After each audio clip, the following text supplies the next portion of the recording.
Olá, você que me assiste. Aqui é o canal do Magui 3. Seja muito bem-vindo. Eu sou o Magui e estou aqui trazendo uma partida minha que aconteceu no campeonato de Bullet, a Copa Xadrez Campina Grande de Bullet. E nessa partida ficou marcada como a melhor precisão do torneio. E foi uma partida que aconteceu entre Rodrigo Cavalcante, que é um grande amigo meu, e eu. Ele jogou de brancas e eu joguei de pretas. Então essa partida ficou marcada por ser uma partida de bullet, que já é uma partida que costuma ser muito intuitiva, não dá tempo muito de calcular várias variantes de lance. E ainda assim, os dois jogaram muito bem. Ele teve uma precisão de 95,6 e eu joguei para 95,4.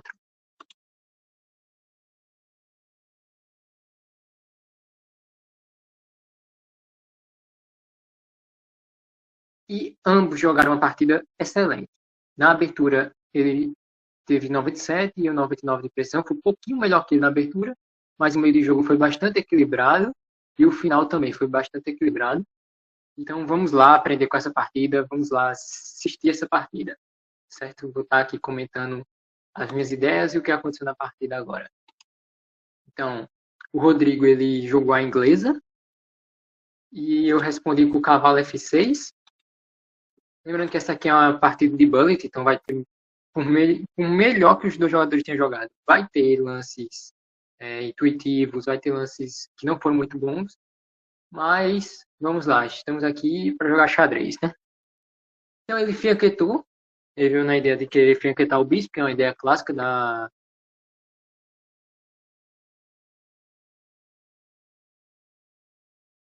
inglesa, pode transpor até para um catalã, né? Se ele joga isso aqui, e eu jogo o E6, o I10 de D5 também, então a gente transpõe para uma catalã.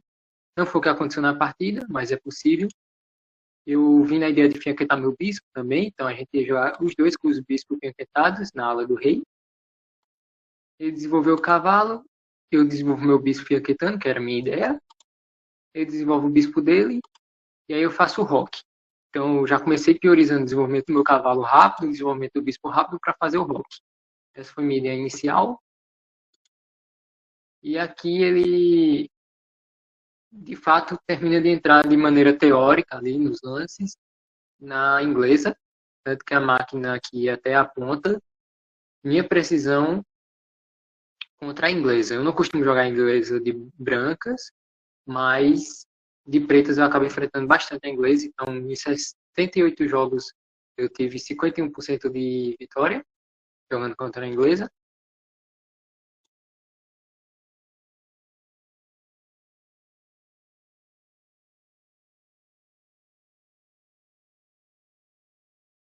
Já com ideias de em algum momento apoiar o avanço aqui no centro. Ele desenvolve o cavalo, já com ideias de fazer o roque também. E quando ele jogou esse peãozinho aqui, a ideia é que em algum momento talvez ele possa botar o cavalo em um posto mais avançado, ou até mesmo o cavalo apoiar alguns avanços que vai acontecer por aqui. Então, eu jogo esse lance, o peão C6, com ideias de ruptura aqui no centro, o D5, e aí a gente vai fazer as trocas aqui no centro. E ele entra nas posições que parece com o gambito da dama, que ele joga o peão da dama em D4 aqui, e aí eu faço minha ideia, né? Que é jogar com a ruptura.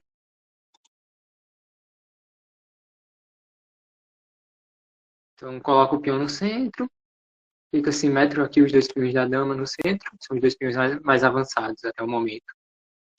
Ele joga o H3, já com a ideia de impedir aqui, então ele deixa tudo bem preparado para ele fazer o rock na hora certa, da maneira mais segura. Ambos aqui tinham 2 minutos ainda no relógio, porque a gente estava jogando partidas de bullet, era 2 minutos para cada, mas com 1 segundo de acréscimo. Então, esses primeiros lances aí da abertura a gente jogou bastante rápido, tudo isso que a gente está comentando até agora foi muito rápido durante a partida. Eu desenvolvo meu cavalo, que é a penúltima peça para ser desenvolvida, e falta só o bispo agora. Ele faz o rock, e eu jogo meu cavalo aqui. A máquina não gosta muito desse lance, apesar de não perder nenhuma vantagem, o jogo ainda continua empatado. Ela não gosta muito porque eu vou perder esse peão aqui, certo? Então, após as trocas, cai.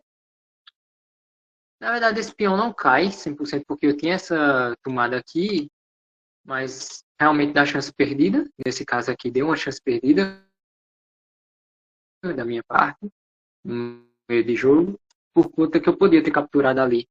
Eu não precisava ter perdido esse peão, apesar de que eu vou conseguir recuperar depois, né? Mas a curto prazo, realmente, eu fiquei com esse peão a menos.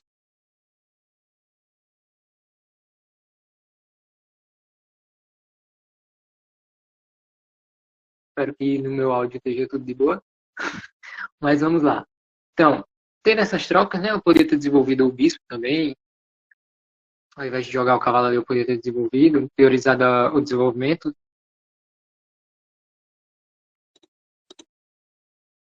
Então, tinha dado um problema. Questão do áudio também, eu vi que estava travando. Vamos ver se agora resolve um pouco. E também estava travando em alguns momentos do vídeo, mas eu percebi que estava dando para acompanhar a ideia. Então, vamos continuar por aqui, né? Onde a gente tinha parado. Peço desculpa por esse imprevisto e vamos continuar a nossa partida. Ele joga rei H2, porque quando eu jogo a dama aqui, a ideia era ganhar esse peão, certo? Então, nesse momento, meu jogo vira correr atrás do peão, eu tenho a menos. E aqui eu boto bastante pressão no peão de D4, já com ideias de tentar recuperá-lo aqui. Você vê que tem bastante peças minhas atacando aqui.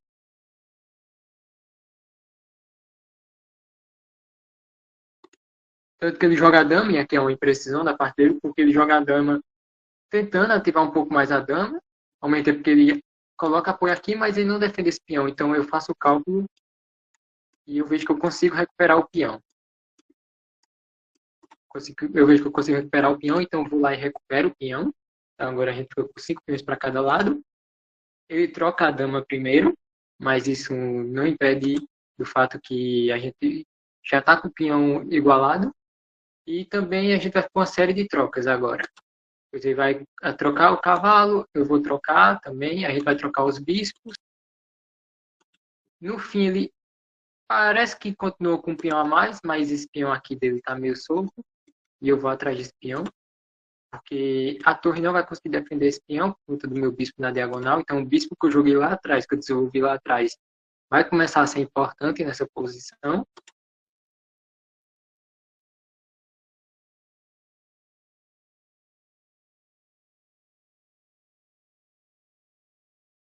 Eu coloco a torre na sétima, já com essas ideias de que se eu não pegar esse peão, eu consigo pegar o outro também. E vou vir com as ideias de dobrar torres também.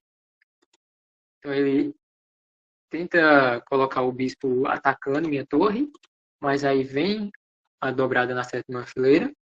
Detalhe, em cima do rei, certo? Então tá começando a vir ideias de contra-jogo também.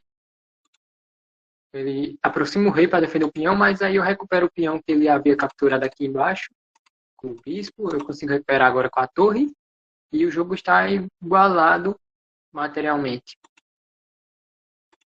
Então,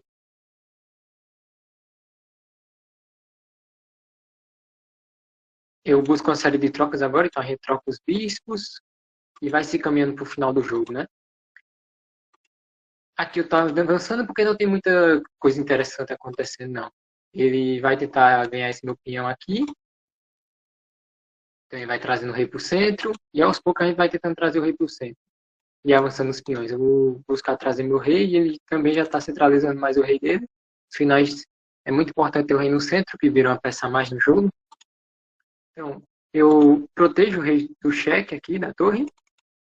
A torre dele poderia vir com cheque, mas agora a torre dele vai ganhar o peão. Certo? E eu, enquanto isso, eu aproveito para centralizar o meu rei.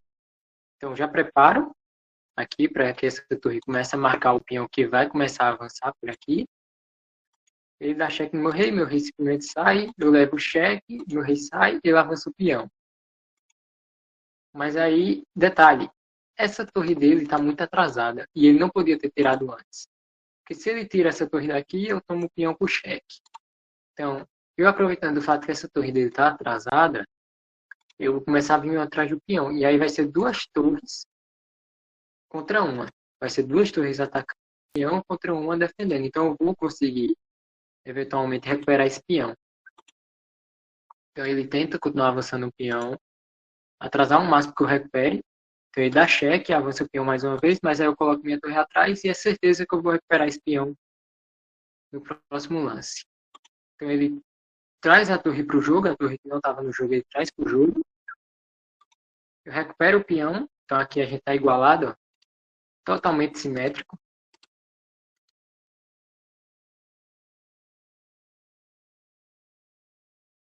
Tá muito igual o jogo, então a gente já vê que o jogo está se caminhando para o empate, né? Um empate quase que inevitável. Só se um dos dois cometer um erro gravíssimo aqui, que não foi o que aconteceu, então a tendência é que o jogo vai empatar mesmo.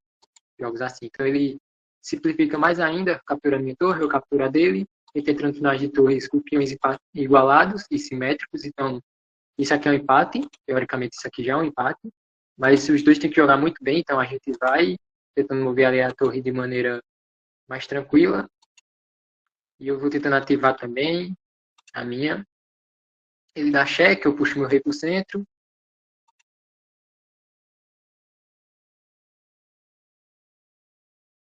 E aqui a gente troca mais alguns peões, o cheque. O rei dele vai para trás. Eu centralizo o meu rei, ele dá cheque. Eu volto. Também tinha a possibilidade de eu jogar aqui, certo? De trocar as torres, mas nesse momento eu preferi manter a torre no jogo. Ele puxa a torre para cima. Eu dou cheque no rei. E aqui a gente entra nos lances finais. Aqui é o lance 51 da partida. Uma partida de bullet. Incrível, que é uma partida de bullet. Tanta coisa que aconteceu, né? Em poucos minutos ali. Mas aqui a gente já está nos lances finais e logo logo a gente vai repetir lance e vai acordar o empate. Não tem muito mais nada interessante que aconteceu nessa partida. Ele só vai mexer na torre. 95 de precisão é muito grande, é muito absurdo para ambos os jogadores. Fora que ambos jogaram para 2050 de rate partida. E na abertura, meio de jogo e final de jogo, ambos foram excelentes. Então, apesar de alguns erros por parte de minha e por parte dele também, a gente fez uma partida excelente. Bastava um dos dois errar de maneira gravemente e essa partida não seria o que foi. Com certeza teria saído com vitória para um do lado. Mas não que esse empate não tenha sido uma vitória, né? Uma vitória para ambos. E com certeza a partida inesquecível. Então é isso. Agradeço demais ao Rodrigo por ter proporcionado essa partida junto comigo. E também agradeço demais a você que me assiste, a todos que apoiam o meu trabalho, todos que acompanham essas jornadas e estão aqui para aprender xadrez, né? E evoluir juntos. Então, eu agradeço demais. Se você gostou desse vídeo, compartilha, deixa o like, se inscreve. Se você gosta de aprender xadrez, aqui é o lugar certo. Temos análise de partida, speedrun, tudo que você precisa para evoluir. E se você não tem nem 1000 de rate ainda aqui, com certeza você vai aprender muitos conceitos, muitas coisas que vão lhe ajudar a romper essa barreira dos seus 1000 de rate no chess.com.